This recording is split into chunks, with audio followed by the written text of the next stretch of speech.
Hi friends, welcome back to our channel. இன்றைக்கி நாம் பார்க்க போகிறது பார்த்திங்கன்னா போஸ்ட் ஆஃபீஸ் சேவிங் அக்கௌண்ட்ஸை பற்றி பார்க்க போகிறோம். மோஸ்ட்லி பார்த்திங்கன்னா போஸ்ட் ஆஃபீஸில் இருக்கக்கூடிய நிறையா ஸ்கீம்ஸை பற்றி தான் நிறைய சேனல்ஸில் ஆகட்டும் எல்லாத்துலேயுமே வந்து உங்களை டிஸ்கஸ் பண்ணுவாங்க.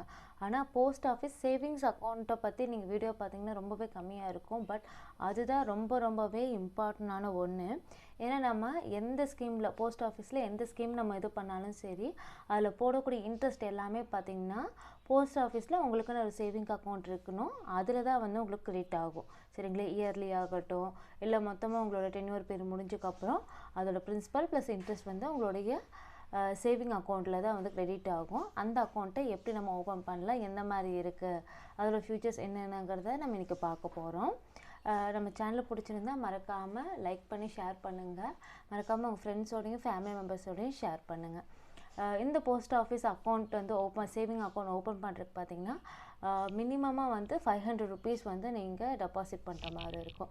அதே மாதிரி இன்ட்ரெஸ்ட் பேயபிளாக இருக்கட்டும், அதோட ரேட்ஸாக இருக்கட்டும், அதோட பார்த்திங்கன்னா இப்போ வந்து கரண்ட்டாக பார்த்திங்கன்னா 4% இருக்குது. இதில் வந்து உங்களுக்கு இண்டிவிஜுவல் சேவிங் அக்கௌண்ட்டும் இருக்குது, ஜாயிண்ட் அக்கௌண்ட் ரெண்டுக்குமே பார்த்திங்கன்னா 4% தான் போயிட்டுருக்கு. இதுவும் பார்த்திங்கன்னா பீரியாடிக்காக பார்த்திங்கன்னா உங்களுக்கு வந்து இன்ட்ரெஸ்ட் ரேட் வந்து சேஞ்ச் ஆகிட்ருக்கும். இதில் யாரெல்லாம் வந்து அக்கௌண்ட் ஓப்பன் பண்ணலாம், போஸ்ட் ஆஃபீஸில் சேவிங் அக்கௌண்ட் வந்து யாரெல்லாம் ஓப்பன் பண்ணலாம் அப்படிங்கும்போது, ஒரு சிங்கிள் அடல்ட் அவங்க வந்து ஓப்பன் பண்ணலாம். இல்லை 2 அடல்ட்ஸ் சேர்ந்து ஜாயிண்ட் அக்கௌண்ட்டாகவும் ஓப்பன் பண்ணலாம். இல்லை இப்போ ஒரு மைனர் குழந்தை இருக்காங்க அப்படிங்கும்போது அவங்களோட கார்டியன் வந்து அக்கௌண்ட் ஓப்பன் பண்ணலாம். இல்லை அன்சவுண்ட் மைண்ட் இருக்கக்கூடிய பீப்புளோட கார்டியனும் வந்து ஓப்பன் பண்ணிக்கலாம். இல்லை 10 வயசுக்கு கீழே இருக்கக்கூடிய மைனர் குழந்தைங்க வந்து அவங்களோட பேர்லேயும் பிஹாஃப் ஆஃப் இதுலேயும் கூட அவங்க அக்கௌண்ட் ஓப்பன் பண்ணிக்கலாம். ஒருத்தர் ஒரே ஒரு அக்கௌண்ட் மட்டும்தான் வந்து ஓப்பன் பண்ணியிருக்கணும் சிங்கிள் அக்கௌண்ட்டாக இருக்கும்போது. இதுவே வந்து மைனராக இருக்காங்க, இல்லை 10 வயசுக்கு மேலே இருக்காங்க, செல்ஃப் இல்லை அன்சவுண்ட் மைண்ட் பீப்புளோட அந்த மாதிரி இருந்தாலும் கூட அவங்களுக்கும் ஒரே ஒரு அக்கௌண்ட் தான். இன்கேஸ் வந்து இப்போ ஜாயிண்ட் அக்கௌண்ட்டில் இருக்காங்க அப்படிங்கும்போது, இப்போ for example first A and B person 2 பேர் இருக்காங்க. ஏ பர்சன் வந்து இறந்துட்டாங்க அப்படிங்கும்போது பி பர்சனோட பேரில் அது சிங்கிள் அக்கௌண்ட்டாக இருக்கும். இன்கேஸ் அவங்களுக்கு வந்து பி பர்சனும் வந்து தனியாக ஆல்ரெடி சேவிங் அக்கௌண்ட் வச்சுருக்காங்கங்கிற பட்சத்தில் பார்த்திங்கன்னா அந்த ஜாயிண்ட் அக்கௌண்ட் வந்து கம்ப்ளீட்டாக க்ளோஸ் ஆகிடும். சரிங்களா?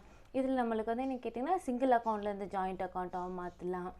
ஆனால் ஜாயிண்ட் அக்கௌண்ட்லேருந்து சிங்கிள் அக்கௌண்ட் வந்து மாற்ற முடியாது. ஏன்னா உங்களுக்கு டிஃபால்ட்டாகவே நான் சொல்லியிருந்தேன், இப்போ ஏ அண்ட் பி இருக்காங்கங்கும்போது ஏ வந்து இறந்துட்டாங்கங்கிற பட்சத்தில் பியோட இதில் ஆல்ரெடி அக்கௌண்ட் இருக்குன்னா ஜாயிண்ட் அக்கௌண்ட் வந்து க்ளோஸ் ஆகிடும். சரிங்களா? இதுதான் இந்த மாதிரி இருக்கக்கூடிய இதில் தான் வந்து ஓப்பன் பண்ணிக்கலாம். எந்த மாதிரி இருக்குது இப்போ அக்கௌண்ட் ஓப்பன் பண்ணாலும் அதோட ஃபியூச்சர்ஸ் என்னங்கிறது நம்ம பார்த்துட்ருக்கோம். இதில் நம்மளுக்கு எந்தெந்த மாதிரி ஃபெசிலிட்டிஸ் இருக்குதுன்னு சொல்லி பார்த்திங்கன்னா, நாமினேஷன் அப்படிங்கிறது வந்து ஒன்று கண்டிப்பாக இருக்குது நம்ம அக்கௌண்ட் ஓப்பன் பண்ணும்போது. ஏன்னா இன்கேஸ் நம்மளுக்கு டெத் இல்லை வேறு ஏதாச்சும் இஷ்யூஸ்னாலும் இந்த அமௌண்ட் வந்து நம்ம போட்டிருக்க அமௌண்ட் வந்து யாருக்கு போகணும் அப்படிங்கிறத நாமினேஷன் வந்து கம்ப்ளீட்டாக நம்ம சப்மிட் பண்ண வேண்டியதாக இருக்கும். இப்போ மைனர் வந்து மேஜர் ஆகிட்டாங்க அப்படிங்கும்போது மறுபடியும் வந்து அவங்க அக்கௌண்ட் வந்து ஃபார்ம் ஃபில்அப் பண்ணிவிட்டு ஃப்ரெஷ் ஃபார்ம் ஃபில்அப் பண்ணிவிட்டு கேஒய்சி டாக்குமெண்ட்ஸ் கொடுத்து அவங்களோட பேருக்கு மைனர்லேருந்து மேஜர் ஆகிட்டாங்க அப்படிங்கக்கூடிய ஃபார்ம் சப்மிட் பண்ணி அந்த அக்கௌண்ட் வந்து ஃப்ரெஷ்ஷாக தான் நம்ம ஓப்பன் பண்ணுற மாதிரி இருக்கும். அதே மாதிரி இப்போ இதில் டெபாசிட்டும் வந்து வித்ட்ராவல் எப்படி இருக்குன்னு சொல்லி கேட்டிங்கன்னா ஹோல் ருபீஸாக தான் இருக்கும். ஃபார் எக்ஸாம்பிள் 100 ரூபா 100 rupees 200 500 அந்த மாதிரி ஹோல் ருபீஸில் தான் இருக்கும். மினிமமாக நம்ம டெபாசிட் அமௌண்ட் எவ்வளோ கட்டணும் பார்த்திங்கன்னா ப்ரீவியஸாக பார்த்த மாதிரி 500 rupees தான் வந்து நம்ம அக்கௌண்ட்டில் டெபாசிட் பண்ணுற மாதிரி இருக்கும். அதே மாதிரி மினிமல் வித்ட்ராவல் எவ்வளோ இருக்கும் சொல்லி கேட்டிங்கன்னா 50 ரூபா வந்து வித்ட்ரா பண்ணிக்கலாம். மேக்ஸிமமாக டெபாசிட் பார்த்திங்கன்னா எந்த ஒரு லிமிட்டும் கிடையாது. அதே மாதிரி வித்ட்ராவல் பார்த்திங்கன்னா அப்போ நான் உங்களுக்கு 50 ரூபா வந்து மினிமம் வித்ட்ராவல் நான் சொல்லிட்டேன்.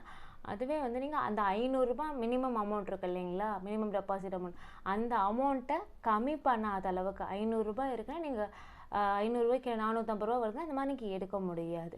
சரிங்களா? இப்போது இன்கேஸ் வந்து ஒரு அக்கௌண்ட் பார்த்திங்கன்னா ஒரு ஃபினான்ஷியல் இயரில் 500 ரூபா இருக்குது அப்படிங்கும்போது அட்லீஸ்ட் ஒரு 600 550 அந்த மாதிரி நீங்கள் போட்டு வச்சுருக்கணும். மினிமம் வந்து ஒரு 500 நம்ம 100 rupees 600 rupeesன்னு சொல்லி போட்டு வச்சுருக்கோம்.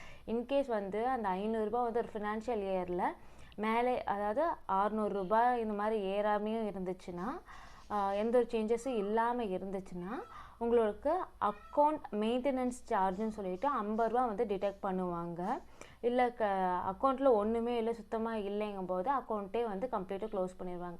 இன்கேஸ் எனக்கு எமர்ஜென்சி நான் இல்லை, நான் ₹500 எடுத்துக்கிறேன் அப்படிங்கும்போது கம்ப்ளீட்டாக உங்களோட அக்கௌண்ட் வந்து க்ளோஸ் செஞ்சுட்டு நில்லாக இருக்க பட்சத்தில் ஆட்டோமேட்டிக்காக க்ளோஸ் ஆயிரும். இன்கேஸ் நீங்கள் எந்த ஒரு ட்ரான்சாக்ஷன் பண்ணாமல் அதே ₹500 இருக்குனாலும் அக்கௌண்ட் மெயின்டெனன்ஸ் சார்ஜுக்காக ₹50 வந்து டிடெக்ட் பண்ணிடுவாங்க.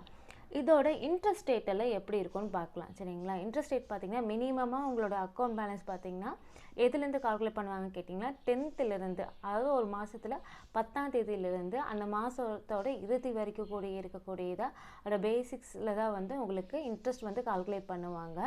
இதோட எந்த இன்ட்ரெஸ்ட்டும் பார்த்தீங்கன்னா ₹500 கீழே இருக்குது. ஃபார் எக்ஸாம்பிள் இப்போ நீங்கள் ₹500 அப்படியே வச்சுட்டு இருக்கீங்க, ஒரு ₹50 வந்து நீங்கள் அந்த நான் மெயின்டெனன்ஸ் சார்ஜ்னால் ₹450 தான் இருக்குது அப்படிங்கும்போது உங்களுக்கு எந்த ஒரு வட்டி தொகையும் வந்து உங்களுக்கு போட மாட்டாங்க.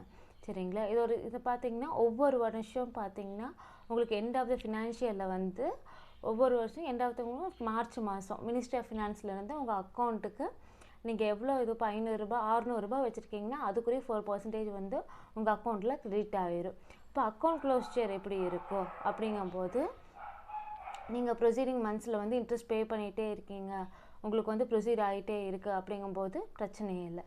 சரிங்களா? இப்போ அதே மாதிரி டேக்ஸ் எக்ஸப்ஷனும் நம்மளுக்கு இருக்குது, வரி விலக்கக்கூடியதும் இருக்குது. நம்மளுக்கு யூஎஸ் அக்கார்டிங் டு இது பார்த்தீங்கன்னா 80 TTA of income tax Indian income tax ஆக்டில் பார்த்தீங்கன்னா ₹10,000 வந்து ஒரு ஃபினான்ஷியல் இல்லை அக்கௌண்ட்டில் நம்ம சேவிங்ஸ் பண்ணிக்கலாம். அதுக்கு எந்த ஒரு டேக்ஸும் வந்து நம்ம பே பண்ண வேண்டியதில்லை. நம்ம 10,000 வந்து இதில் காமிச்சிக்கலாம். இதில் பார்த்தீங்கன்னா ஒரு ஒன் ஆஃப் த டைப்னு சொல்லலாம். அக்கௌண்ட்டு வந்து சைலண்ட் டைப்புன்னு சொல்லுவாங்க, சைலண்ட் அக்கௌண்ட்டுன்னு சொல்லுவாங்க. அதாவது 3 வருஷத்துக்கு எந்த ஒரு வித்ட்ராவும் நடக்காமல் எந்த ஒரு டெபாசிட்டும் நடக்காமல் இருந்துச்சுன்னா அதை வந்து சைலண்ட் அக்கௌண்ட்டுன்னு சொல்லுவாங்க. ரிவைவல் ஆஃப் அக்கௌண்ட் அது எப்படி நம்ம பண்ணலான்னு கேட்டிங்கன்னா ஒரு சைலண்ட் அக்கௌண்ட்டாகவே இருக்குது அப்படிங்கும்போது நம்ம அதை வந்து எப்போ ரெட்ரைவ் பண்ணிக்கலாம் அப்படின்னு கேட்டிங்கன்னா மறுபடியும் ஒரு ஃப்ரெஷ்ஷான KYC documents no your customer அந்த டாக்குமெண்ட்ஸ் எல்லாமே சப்மிட் பண்ணிவிட்டு பாஸ்புக்கையும் சப்மிட் பண்ணிவிட்டு அதாவது உங்களோட நியர்பை இருக்கக்கூடிய போஸ்ட் ஆஃபீஸில் போயிட்டு சப்மிட் பண்ணும்போது அதை ஃபார்ம்ஸ் எல்லாம் ஃபில் பண்ணும்போது உங்களுக்கு ஒரு ஃப்ரெஷ்ஷான KYC இதில் கிடைக்கும். அது உங்களுக்கு அந்த அக்கௌண்ட்டும் வந்து ரிவைவல் ஆகும். இதோட ஃபெசிலிட்டிஸ் எல்லாம் என்னென்னலாம் சொல்லி கேட்டிங்கன்னா நீங்கள் ஃபார்ம் சப்மிஷன் மூலயமா என்னென்னலாம் உங்களுக்கு கிடைக்கும் அப்படின்னு பார்த்தீங்கன்னா செக் புக் வந்து உங்களுக்கு கிடைக்கும். எனக்கு செக் புக் வேணும், இப்போ நான் யூஸ் பண்ணிகிட்டு இருக்கக்கூடிய போஸ்ட் ஆஃபீஸ்க்கு புக் ஃபெசிலிட்டிஸ்க்கு வந்து சேவிங் அக்கௌண்ட்ஸ் வந்து செக் புக் வேணும், செக் புக் உங்களுக்கு கிடைக்கும். ஒரு ATM card, banking mobile banking வந்து அவைலபிளாக இருக்கும். உங்களுக்கு ஆதார் சீடிங் இருக்கும், ஆதார் பென்ஷன் யோஜனா, அதே மாதிரி உங்களுக்கு பிரதான் மந்திரி சுரக்ஷனா பந்தன யோஜனா அப்படிங்கக்கூடிய ஸ்கீம்ஸில் இருக்கக்கூடிய ஃபெசிலிட்டிஸ் எல்லாமே நீங்கள் ஆக்சஸ் பண்ணிக்கிற மாதிரி இருக்கும்.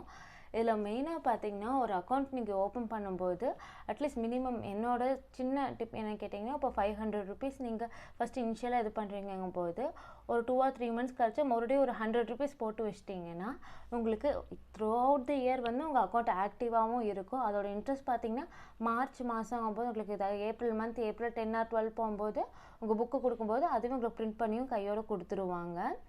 இந்த ஃபெசிலிட்டி வந்து ரொம்ப யூஸ்ஃபுல்லாகவும் இருக்குது. நம்ம அதர் ஃபெசிலிட்டிஸும் வந்து இப்போ நம்ம சொல்லிகிட்ருக்கோம். அதர் போஸ்ட் ஆஃபீஸ் ஸ்கீம்ஸை பற்றி வரக்கூடிய நாட்களில் பார்க்கலாம். அந்த இது எப்படி உங்களை அக்கௌண்ட்டில் வந்து கிரெடிட் ஆகுது, அதாவது ஒரு ஸ்கீமில் தான் நான் இதை சொல்லியிருந்தேன் இல்லைங்களா, மற்ற ஸ்கீம்ஸோட இன்ட்ரெஸ்ட்டும் உங்களுக்கு இதில் கிரெடிட் ஆகும்னு சொல்லிட்டு அது எந்த மாதிரி ப்ராசஸ் அப்படிங்கிறது எல்லாத்துலேயுமே இனி வரக்கூடிய வீடியோஸில் பார்க்கலாம். கண்டிப்பாக இந்த வீடியோ உங்களுக்கு பிடிச்சிருக்குன்னு நம்புகிறேன். தேங்க்ஸ் ஃபார் வாட்சிங்.